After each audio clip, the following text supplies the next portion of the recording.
সুপ্রিয় দর্শক মণ্ডলী, আসসালামু আলাইকুম। আমন্ত্রণ জানাচ্ছি আরসিটিভি আয়োজিত ডক্টর স্টক প্রোগ্রামে। আমি Mohammad Nazmul Hossain, medical officer, Rangpur community medical college ও হাসপাতাল, রংপুর। আমাদের মাঝখানে আজকে উপস্থিত আছেন ডাক্তার মৌসুমী হাসান ম্যাম, সহযোগী অধ্যাপক, গাইনি ও অবস বিভাগ, রংপুর কমিউনিটি মেডিকেল কলেজ ও হাসপাতাল, রংপুর। আপনাকে আমন্ত্রণ ম্যাডাম।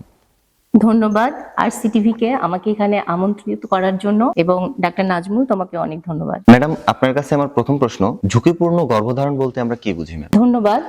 ঝুঁকিপূর্ণ গর্ভধারণ বা হাই রিস্ক প্রেগন্যান্সি বলতে আসলে আমরা বুঝি যে প্রেগন্যান্সিতে এমন কিছু উপসর্গ আসবে যেটি মা এবং তার অনাগত সন্তানের জন্য হুমকির কারণ হয়ে দাঁড়াবে। প্রেগন্যান্সি আসলে প্রত্যেকটি মায়েরই একটি স্বপ্ন, প্রত্যেক মায়ের অধিকার। এই সময় একজন মায়ের মানসিক এবং শারীরিক অনেক পরিবর্তন হয়। অনেকে এই সময়টা অনেক সুন্দরভাবে পার করে দেন, কিন্তু এমন কিছু উপসর্গ দেখা যায় কিছু মায়ের, যা তার স্বাস্থ্যের এবং তার অনাগত সন্তানের জন্য হুমকির কারণ হয়ে যায়। আমরা প্রত্যেক প্রেগন্যান্সি এবং ডেলিভারিকেই ঝুঁকিপূর্ণ হিসাবে বিবেচনা করি, তারপরেও 20 থেকে 30% গর্ভধারণ ঝুঁকিপূর্ণ, অধিক ঝুঁকিপূর্ণর মধ্যে পড়ে। ধন্যবাদ ম্যাম। ঝুঁকিপূর্ণ গর্ভবতী মাদেরকে আমরা কিভাবে শনাক্ত করতে পারি ম্যাম? ধন্যবাদ, এটি খুবই গুরুত্বপূর্ণ প্রশ্ন।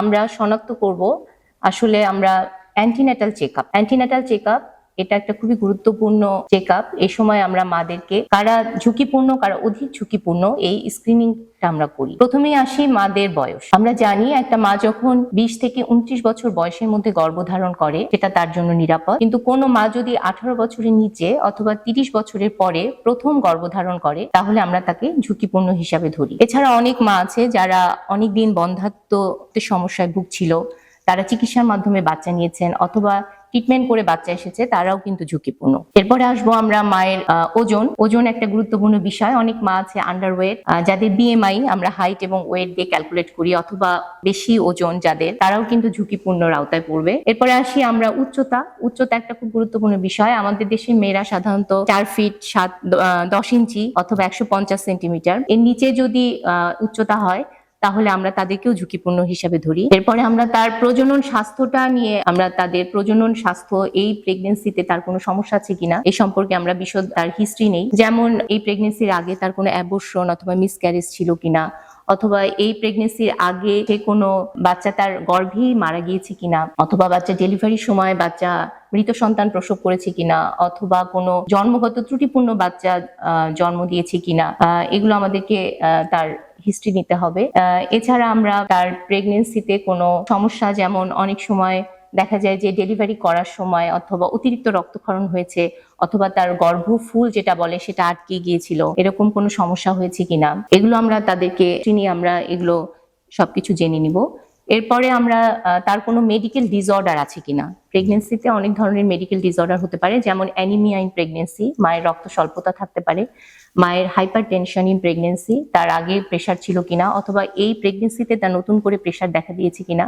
তোমরা জানো যে প্রি এক্লাম্পসিয়া, এক্লাম্পসিয়া এই টার্মটা সবাই পরিচিত, এটা শুধু প্রেগন্যান্সিতেই হয়, এই কারণে অনেক মা মারা যায়, বাচ্চার ক্ষতি হয়। এছাড়া diabetes in pregnancy, thyroid disorder in pregnancy, jaundice দেখা দিতে পারে। এছাড়া প্রেগন্যান্সিতে ইপিলিপসি হতে পারে, সাইকিয়াট্রিক ডিসঅর্ডার, কোনো রেনাল ডিজিজ আছে কিনা, কোনো কার্ডিয়াক প্রবলেম আছে কিনা, আমরা সবকিছুই তার হিস্ট্রি নিয়ে এখানে পরীক্ষা নিরীক্ষা করব। এরপরে তার কোনো আগের কোনো অপারেশনের হিস্ট্রি আছে কিনা, এটা খুব গুরুত্বপূর্ণ, যে মায়ের এই প্রেগন্যান্সির আগে তার কোনো অপারেশন হয়েছে কিনা। হতে পারে তার জরায়ুতে কোনো টিউমার থাকতে পারে, কিংবা তার ল্যাপারোটমি করে কোনো অপারেশন হতে পারে। এবং আমাদের তার ফ্যামিলি হিস্ট্রিটাও নিতে হবে, ফ্যামিলিতে তার বাবা মার কোনো অসুখ আছে কিনা, বিশেষ করে হাইপার টেনশন, ডায়াবেটিস, অ্যাজমা, এগুলো একটা ধারণা নিতে হবে। এবং আমাদের আরেকটা ইম্পর্টেন্ট বিষয় হচ্ছে তার সোশিও ইকোনমিক স্ট্যাটাস, যে তার আসলে সামাজিক অবস্থানটা কিরকম। সাধারণত যারা একটু লো সোশিও ইকোনমিক স্ট্যাটাস থেকে আসে তাদের অ্যানিমিয়া, অথবা তাদের বাচ্চার গ্রোথটা কম হয়, আমরা বলি আইইউজিআর বেবি, এবং তাদের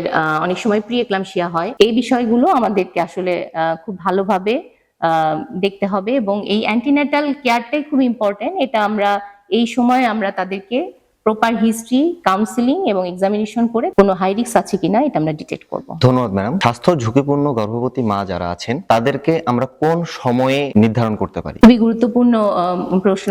আমরা কখন আসলে তাদেরকে স্ক্রিনিং এ আনবো, এটা হচ্ছে যে প্রত্যেক মা যখন গর্ভধারণ করে তার প্রথম মিস পিরিয়ডের পরেই আসলে সে যখন তার প্রেগনেন্সি টেস্টটা পজিটিভ হবে সে ডাক্তারের কাছে চলে আসবে। এটা আমরা বলি যে যত তাড়াতাড়ি আসবে তত ভালো, তাহলে আমরা তার সমস্যাগুলা খুব দ্রুত শনাক্ত করতে পারবো এবং সেইভাবেই তাকে পরামর্শ দিতে পারবো। এটা কখনোই তার সেকেন্ড মিস পিরিয়ডের পরে না। এজন্য তাদেরকে বলতে হবে যে আপনার প্রেগনেন্সি হলেই অবশ্যই খুব দ্রুত আসতে হবে। এটা অবশ্যই আমাদেরকে একটা ইনস্টিটিউশনে করতে হবে, একটা টার্সিয়ারি সেন্টারে করতে হবে যেখানে সব ধরনের ব্যবস্থা আছে। আর যারা পেরিফেরিতে থাকবে তারা হেলথ কমপ্লেক্সে করতে পারে, অথবা health personnel, train health personnel, তাদের কাছেও এই অ্যান্টিনাটাল চেকআপের এই স্ক্রিনিংটা করতে পারে। ধন্যবাদ ম্যাডাম। আপনার জন্য আমার শেষ প্রশ্ন, এই স্বাস্থ্য ঝুঁকিপূর্ণ গর্ভবতী মা এনাদেরকে আমরা কিভাবে ম্যানেজ করব? ধন্যবাদ। ম্যানেজমেন্ট বলার আগে আমি আসলে বলি যে প্রিভেনশন আমরা বলি বেটার দ্যান কিওর। আসলে ঝুঁকিপূর্ণ প্রেগনেন্সি সবসময় প্রিভেন্ট করা যায় না, কারণ আমরা সবসময় এটা প্রেডিক্ট করতে পারি না। আমরা তাদেরকে ঝুঁকিপূর্ণ মাদেরকে শনাক্ত করি এবং তাদের অ্যান্টিনাটাল কেয়ারটা ফ্রিকোয়েন্ট হতে হবে। নর্মাল যে আমাদের শিডিউল অ্যান্টিনাটাল কেয়ারে তার থেকে এটা একটু বেশি হতে হবে, এবং তাদেরকে ইন্ট্রানাটাল কেয়ার, ডেলিভারির সময় কেয়ারটা ভালো দিতে হবে, এবং তাদের নিওনাটাল কেয়ার, বাচ্চার কেয়ারটাও যেন ভালো হয় সেটাও করতে হবে। তাহলে অ্যান্টিনাটাল কেয়ারের আগে আমাদের আসলে প্রি কনসেপশনাল কাউন্সিলিং একটা ব্যাপার আছে। এটা আমাদের দেশে আমরা এখনো এত সচেতন নয়। উন্নত দেশে তারা গর্ভধারণের আগে ডাক্তারের কাছে যায়, প্রি কনসেপশনাল কাউন্সিলিং করে, তারা ডিটেল হিস্ট্রি নেয়, এক্সামিনেশন করে, সেইভাবে তাদেরকে ম্যানেজ করে। কিন্তু আমাদের দেশের মারা এখনো অত সচেতন না, তারা গর্ভধারণের অনেক পরে আমাদের কাছে আসে।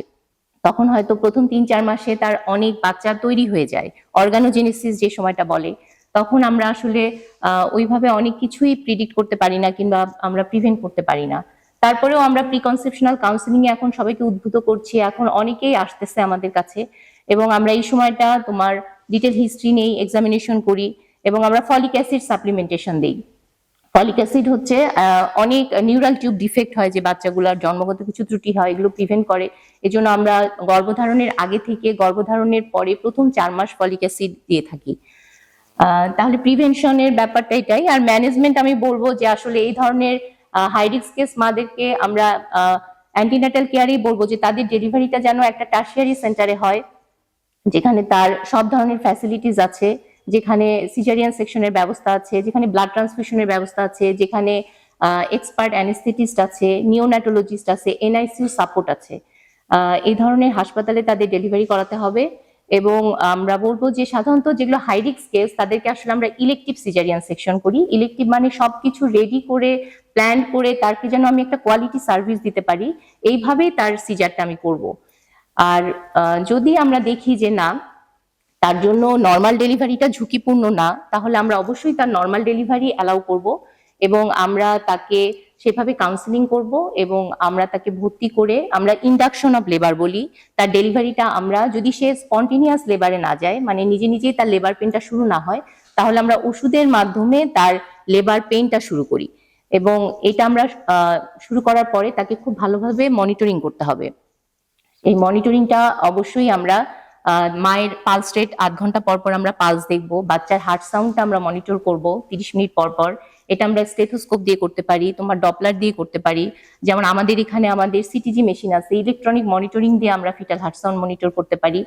যে কোনো সময় যদি আমরা দেখি যে না মায়ের কোনো সমস্যা হচ্ছে, অথবা তার লেবারটা, আমরা পার্টোগ্রাফ মেনটেন করি। পার্টোগ্রাফ হচ্ছে একটা শীট যেটা দিয়ে আমরা দেখতে পারি যে তার ডেলিভারি লেবারটা সুন্দরভাবে প্রোগ্রেস হচ্ছে কিনা। যদি কোনো কারণে দেখি যে তার প্রোগ্রেসটা ভালো মতো হচ্ছে না, অথবা বাচ্চার কোনো সমস্যা হচ্ছে, বাচ্চার হার্ট রেট কমে যাচ্ছে, বেড়ে যাচ্ছে, তাহলে তখন আমরা তাকে আবার কাউন্সিলিং করে আমরা সিজারিয়ান সেকশন করে দিই। এভাবেই আমরা ম্যানেজ করি আসলে। ধন্যবাদ ম্যাম আপনার গুরুত্বপূর্ণ সময় ও তথ্যের জন্য। ধন্যবাদ আরসিটিভিকে আমাকে আমন্ত্রিত করার জন্য। আশা করছি ভবিষ্যতে আবার দেখা হবে। এতক্ষণ আমাদের সাথে থাকার জন্য অসংখ্য ধন্যবাদ। আশা করছি পরবর্তী কোনো অনুষ্ঠানে আরো একবার দেখা হবে নতুন কোনো বিশেষজ্ঞ চিকিৎসকের সাথে। ধন্যবাদ। Rangpur Community Medical College Hospital, for health, for education.